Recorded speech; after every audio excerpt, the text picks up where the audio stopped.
సంధ్యా theatre తొక్కిసలాట ఘటనలో తీవ్రంగా గాయపడి చికిత్స పొందుతున్న బాలుడు శ్రీతేజను ఆసుపత్రిలో పలువురు ప్రముఖులు పరామర్శించారు. శ్రీతేజను మహిళా సహకార అభివృద్ధి సంస్థ చైర్పర్సన్ బండ్రు శోభారాణి పరామర్శించారు.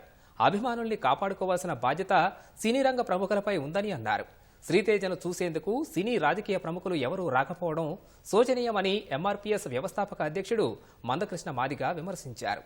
బాధిత కుటుంబానికి అల్లు అర్జున్ ₹1 కోటి ఇవ్వాలని డిమాండ్ చేశారు.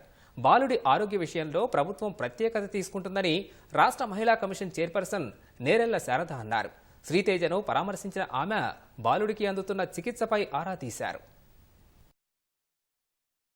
మనం మాట్లాడేది అర్థం చేసుకునేది కానివ్వండి, ఏది కూడా లేదు.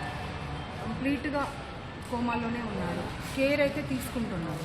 ఎందుకంటే ప్రభుత్వానికి ఇలాంటి సంఘటన జరిగినప్పుడు ప్రజలు బాగుండాలి, పిల్లలు బాగుండాలి, ఇలాంటి సంఘటన జరగకూడదు అనేది ఉంటుంది. కాబట్టి ప్రభుత్వం తరఫున ఎలాంటి సహకారం కావాలన్నా కానీ తప్పకుండా బాధిత కుటుంబానికి అండగా ఉంటాము అనేటువంటి మాట ప్రభుత్వం తరఫున, కమిషన్ తరఫున మేము బాబు తండ్రికి చెప్పడం జరిగింది.